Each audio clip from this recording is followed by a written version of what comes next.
So again, thank you very much. Let me just introduce briefly myself. I'm an economics professor at the University of Siena, Italy, and I've been doing work on the economics of cryptocurrencies and blockchains for a few years now. What I'm going to present today briefly, I'm not going to present everything I've done, is work which I have been doing for two blockchains. One is Neo and the other one is VeChain. And both of them are two-token blockchains. So I was actually interested in these projects because the two tokens blockchains I haven't seen discussed in the literature, especially from an economic point of view. And so it was very interesting for me to enter the story. It doesn't go. I'm trying with this. It's not on. Oh. It's on already. It just. Can you maybe use the computer for the people? Oh, yeah.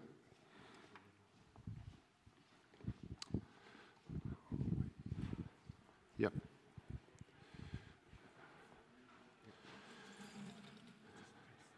Okay. So what I'm going to discuss with you, what I'm going to share with you is some of the work that I have done. And let me say that the presentation will actually be split into two parts. The first part is more related to the work that I've done for Neo. And the second part will be more related to the work that I've done for VeChain. Both of them are very similar, but I've done different work for them. So the first part is, let me scroll. Where is the scroller here? Here we are. Oh, just press. OK. So I think the starting point, at least for me, of interest was the following. When Ethereum introduced gas, which is a fictitious unit of measure, of course, measurement, to measure computational and storage costs, etc. To my understanding, the main goal for that was to sterilize, was to isolate the cost, which are measured in this fictitious unit, from market volatility. Okay, so the main goal for introducing gas was to separate the measurement of computational and storage costs from the market volatility, which, on the other hand, affects the main domestic token. Okay,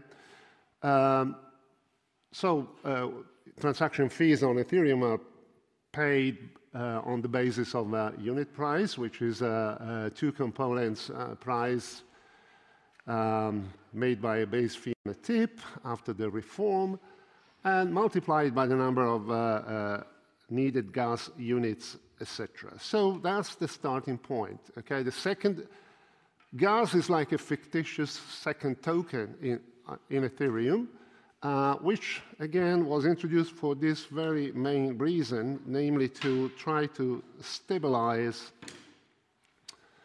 the computational cost, to isolate computational costs from market fluctuations. Now, the interest, at least for me, on these two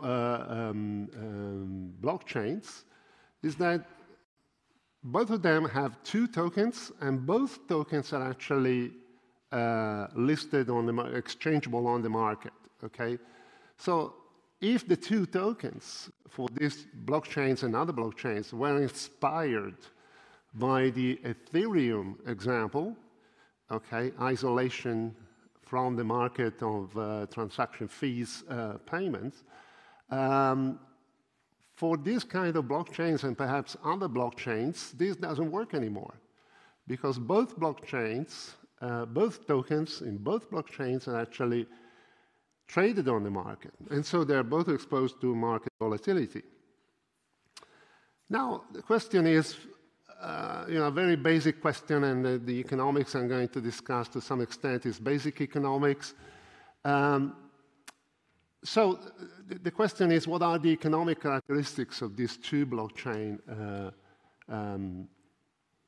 two token blockchains, where both tokens are actually traded in the market?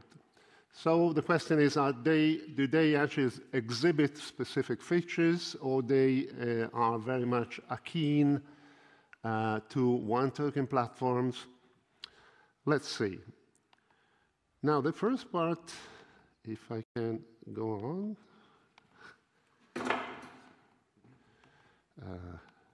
Okay, so the first part is work which I've done for NEO.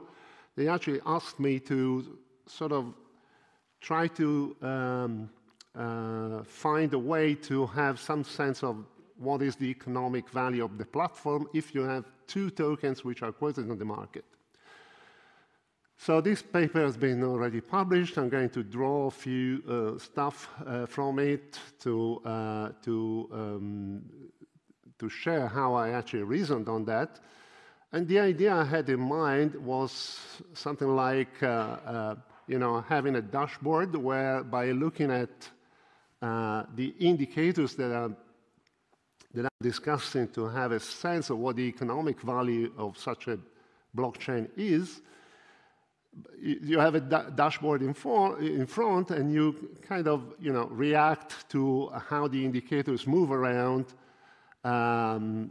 Changing perhaps the token supply or similar kind of measures. So that's the kind of philosophy I had in mind.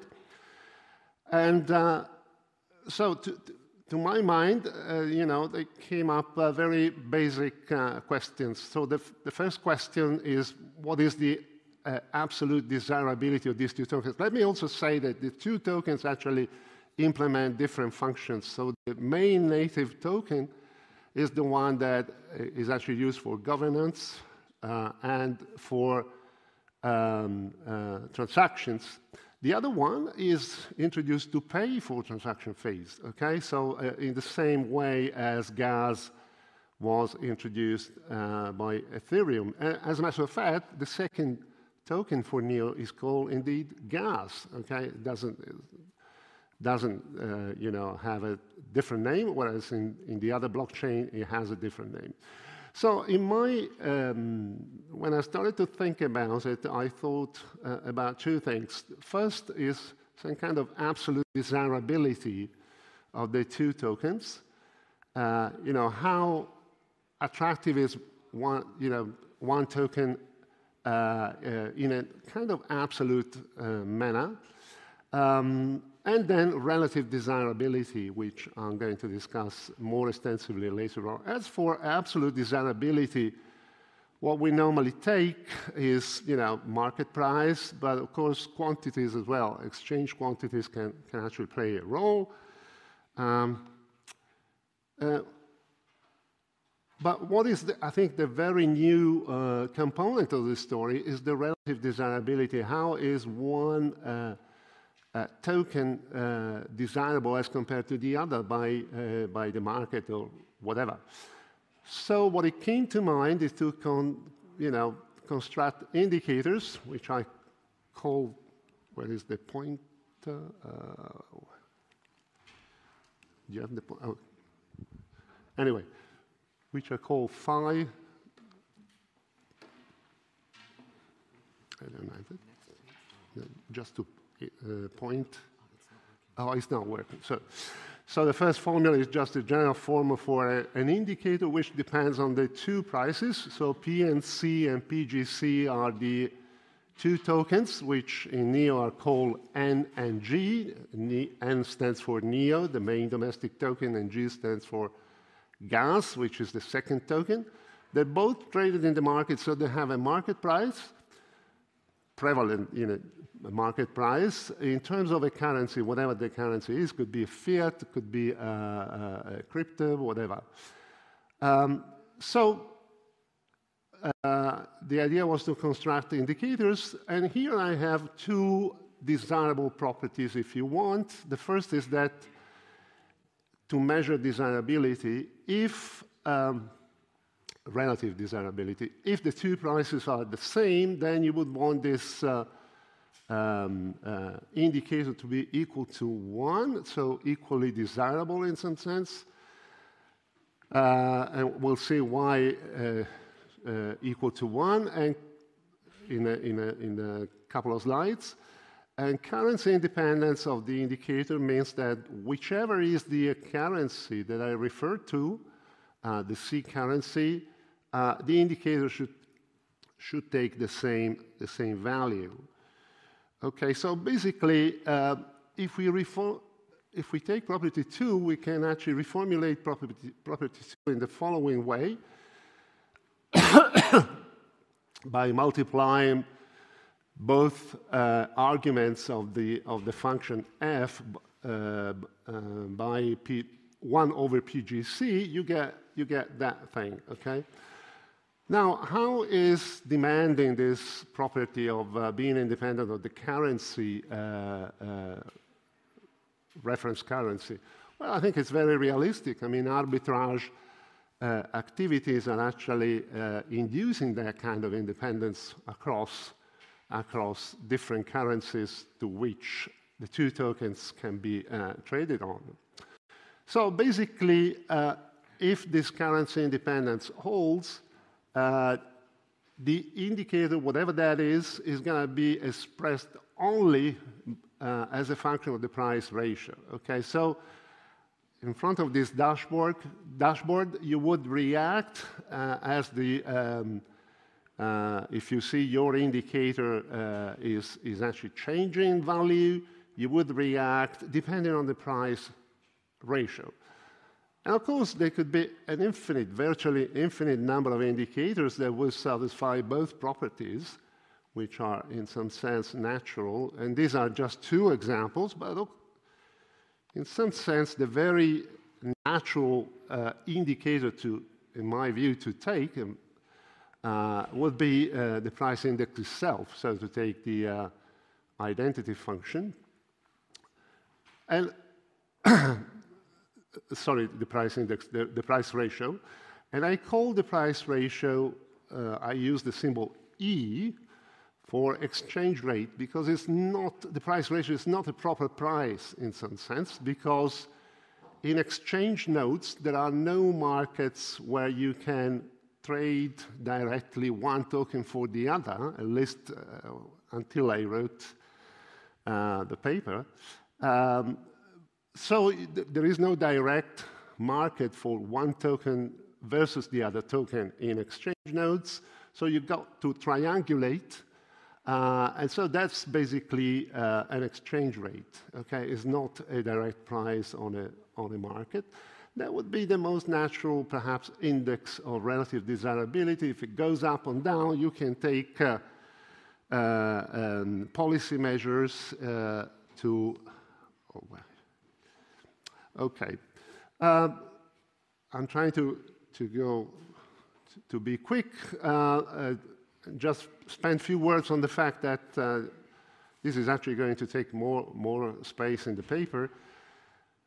That prices don't say everything. I think quantities also are very important. And in particular, quantity traded in the token currency market, NC or GC markets, as compared to the number of circulating tokens. So NCT stands for the number of circulating tokens N, of type N, at time T, and GCT stands for the number of circulating gas token at time T. These are also very important because how many tokens are traded as compared to the total number of tokens circulating, I think it's a very important measure on how desirable could be a very important indicator how desirable is one token with respect to the other. And as a matter of fact, what I've done in the paper, I'm not going to show that. I actually took these indicators, which I call pi, which are constructed as ratios of these relative quantities traded in the market.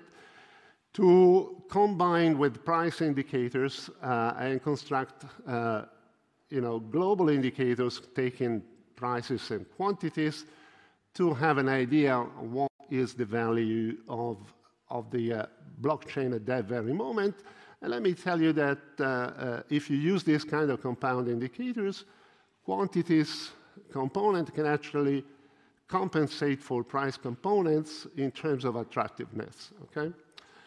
And now let me jump onto the second part. This was done is just as a small piece of a report, of a paper, which is now under revision, which I've done for VChain. And now here, I focused on a different topic. They were asking me in an explicit way whether there is anything specific of two tokens, okay?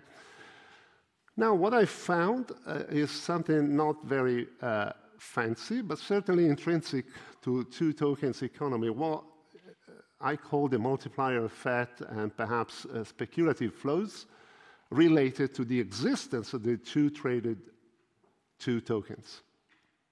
Now, multiplier is not a new term in economics. We have multipliers for many things. And here, quite nicely, actually, appears again. So the two tokens here are called V, that's the main token, and E is the correspondent of gas, which is used for to pay transaction fees.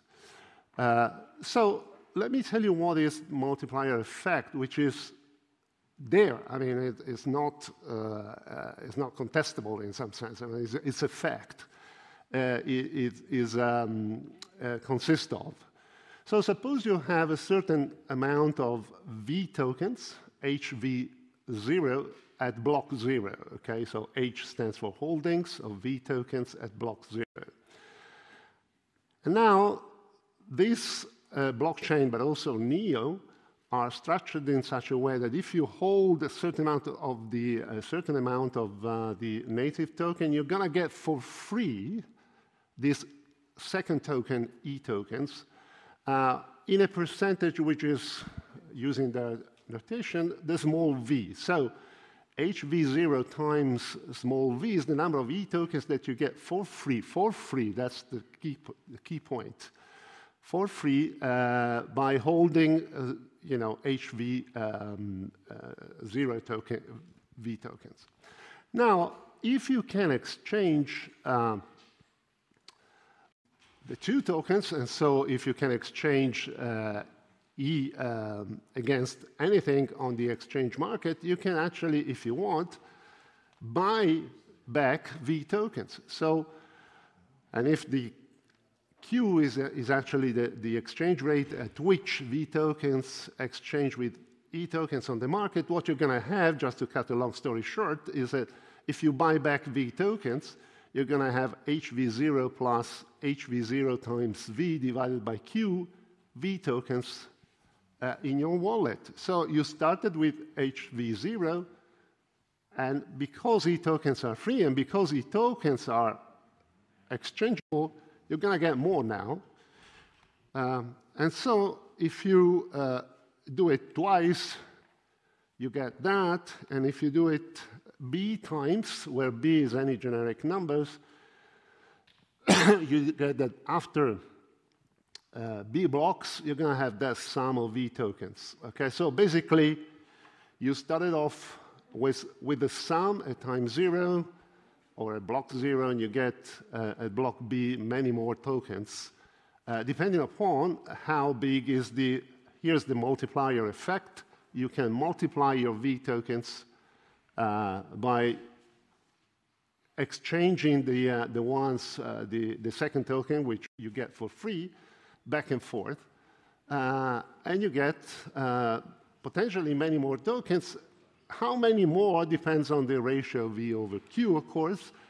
And here's the end. I think I was right on time. Yeah, I'll stop it here. There is a lot of more work to be done here. I've done some, which I didn't show, but there is much more. And so thank you very much for your attention. Perfect. Thank you, Professor Dimitri. Hello. There we are. Thank you very much, Professor Dimitri. Thank you very much. We have a very short little window for Q&A, very limited, nice and quick. Perfect. Already good. There we are. Run, run, run. I'm going there. I like this. He's stressed now. Go on, run. There we go. Yeah. Run, run, run, run, run. There we go. Lovely.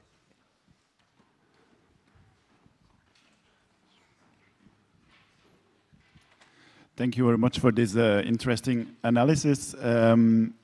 I was thinking about something else a bit, only about one token, but also here with VeChain, one token that has two different functionalities. So it's, for example, a governance token, but it's also traded. So people may hold it for different motives, either for participating in the governance protocol in votings, or maybe for capital gains that they hope so. What are your thoughts about this? Did you also do some research on the implication of these tokens that have several functionalities on the economic value? Have you thought about this, or did you do any? I haven't seen anything. Certainly, the story that I told, namely exchanging the other token to get, can be seen as similar to a situation where you only have one token, and if you keep it in your wallet for some time, you get additional tokens for free. So in that sense, you also increase in a... But I think the interesting part of the two-token story is that if you don't quote in the market your second token, then it's fine. But if you do, you're going to give for free additional wealth, which was not, I think, the original goal of Ethereum when they, in my understanding, when they started to think about introducing a different measure for computing. Okay, so the one token, no, I haven't seen. There couldn't be very many differences, but I will have to investigate to be more precise on that. Thank you. All right. Lovely. Thank you very much. And thank you again for Dr. Dimitri.